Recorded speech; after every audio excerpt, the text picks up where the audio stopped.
Assalamualaikum warahmatullahi wabarakatuh. Salam sejahtera bagi kita semua. Perkenalkan, nama saya Dava Dea Saputra. Pada kesempatan kali ini, saya akan mempresentasikan sebuah safety case tentang suatu insiden yang terjadi di pabrik High Density Polyethylene atau HDPE Phillips di Texas, Amerika Serikat. Untuk mempersingkat waktu, mari kita mulai pembahasannya. Pada kesempatan ini, saya membagi pemaparan saya menjadi 3 bagian. Yang pertama, saya akan membahas mengenai deskripsi kasus yang terjadi. Kemudian, saya akan mengajak untuk melakukan identifikasi kegagalan yang memungkinkan untuk terjadi pada kecelakaan ini. Dan yang terakhir, saya akan mengakhirinya dengan rekomendasi-rekomendasi safeguards yang dapat ditanamkan agar kejadian serupa tidak terulang kembali. Pertama, mari kita bahas mengenai kasus ini. Sebenarnya apa yang terjadi? Mari kita simak tayangan berikut. The video, which shows you the immediate power of the fire, was captured by Pasadena resident John Sandell, who lives in the area. On his home video camera, he captured what is believed to be the second fireball, which ripped through the Phillips plant shortly after 1 in the afternoon. From the sky, pictures of the scene shortly afterward.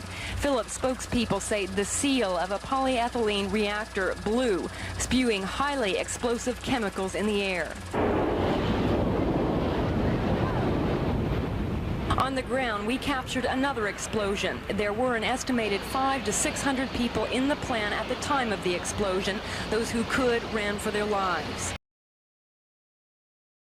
Tayangan tadi merupakan cuplikan pemberitaan mengenai kecelakaan yang terjadi pada tanggal 23 Oktober 1989, di mana terjadi ledakan beruntun di Houston Chemical Complex atau HCC milik Phillips Petroleum Company di Amerika Serikat. Ledakan pertama yang terjadi secara dengan gempa 3,5 skala Richter, di mana kejadian ini menewaskan kurang lebih 23 pekerja dan melukai lebih dari 300 orang pekerja. Kerugian langsung diestimasi sebesar 715,5 juta US dollar dan kerugian konsekuensial atau akibat loss production sebesar 700 juta US dollar. Sebenarnya, apa yang diproduksi di kompleks ini? Kompleks ini memproduksi HDPE atau High Density Polyethylene dengan kapasitas sebesar 6,8 juta ton per tahun. Dapat dilihat pada gambar adalah proses flow diagram dari produksi HDPE di Phillips, di mana dapat diklasifikasikan menjadi 3, yaitu bagian produksi HDPE di bagian loop reactor, bagian pemisahan HDPE di bagian produk flash tank dan purge column, dan yang terakhir adalah bagian pemurnian solvent di bagian distillation column. Mengapa hal ini bisa terjadi? Apa yang salah? Di mana sumber ledakan yang menewaskan banyak orang tersebut? Mari kita simak video berikut. Site. Nancy? I think the only description that we can have for that site, it is truly awesome devastation. First, let me tell you a little bit about where we are. The plant itself is just off 225 at the Burrell exit, and the corner of the plant where the fire and the explosion took place is at the south end of the plant, about a mile from the highway. Now, this is indeed the first close-up look at now massive hunks of mangled and charred metal. A 6-story tower is now sprawled across tons of other debris. Menurut investigasi dari OSHA, ledakan bersumber dari Plant 5 di Houston Chemical Complex. Pada lokasi ini terdapat loop reactor yang disinyalir menjadi sumber ledakan. Loop reactor ini beroperasi pada temperatur 85 sampai dengan 110 derajat Celcius, tekanan kurang lebih 32 bar, dengan reaksi di dalamnya berlangsung sangat eksotermis. Pada reaktor ini terdapat senyawa-senyawa berbahaya yang mudah terbakar. Senyawa ethylene mendominasi sebagai monomer dengan volume sebanyak 95% reaktan, kemudian diikuti oleh heksin dan isobutan sebagai solvent. Terdapat senyawa-senyawa lain seperti hidrogen, heksan, dan sebagainya. Tentu saja apabila terjadi kebocoran, maka akan timbul dampak yang sangat berbahaya. Apa saja dampaknya? Berikut ini adalah hasil inventory analysis dari kebocoran flammable material di reaktor.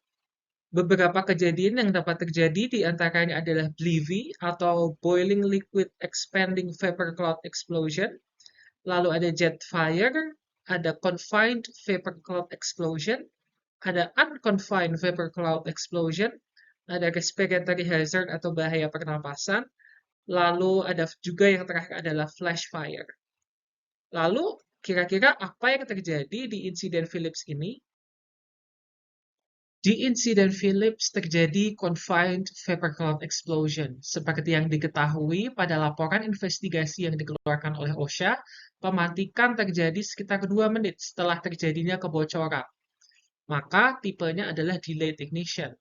Lalu karena spacing yang sangat sempit dan angin tertutup oleh bangunan atau equipment lain, terbentuklah awan uap atau vapor cloud berisi senyawa flammable. Lalu karena obstruction-nya juga besar, maka terjadi ledakan saat terjadinya pemantikan. Hal ini menyebabkan confined vapor cloud explosion. Bagaimana bisa terjadi kebocoran? Sebelumnya, mari kita lihat struktur dari reaktor loop terlebih dahulu.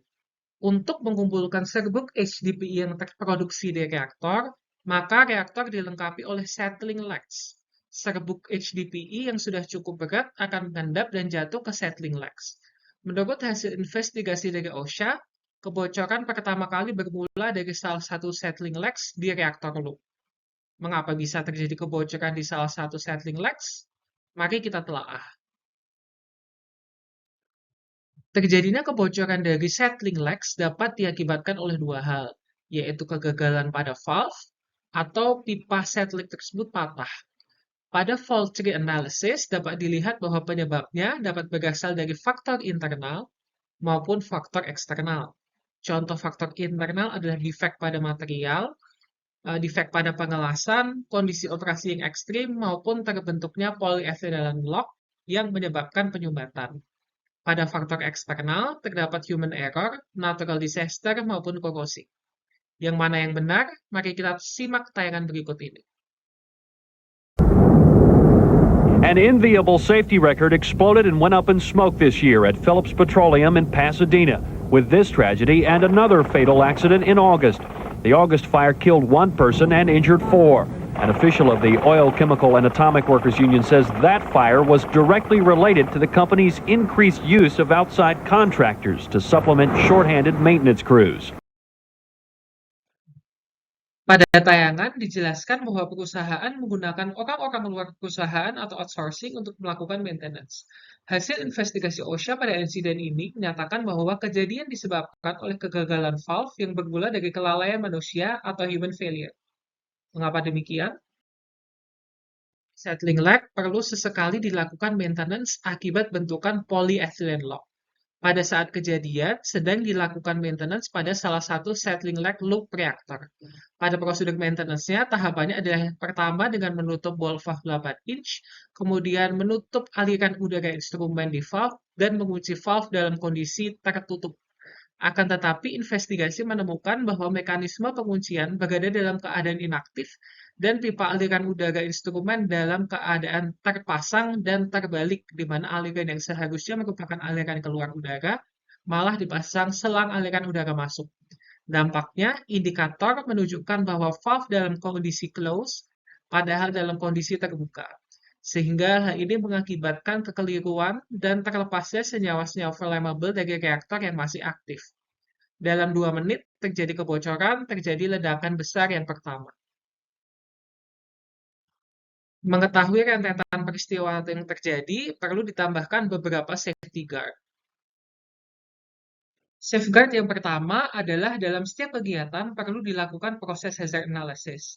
Pada saat itu, tidak dilakukan proses ini. Kemudian, pembuatan SOP yang lebih baik, membuat maintenance permitting system yang lebih baik, menambahkan gas detector, alarm system, dan non-fail-safe block valve pada equipment, menggunakan fire protection system yang lebih andal, di mana saat kejadian sistem letaknya terlalu jauh dan rusak akibat ledakan, lalu menyediakan seluruh sumber pemantikan, dan yang terakhir memperbaiki prosedur lockout tagout. Berikut ini adalah referensi-referensi yang saya gunakan. Sekian pemaparan dari saya. Apabila terdapat komentar maupun pertanyaan lebih lanjut, dapat disampaikan secara langsung di kelas. Terima kasih.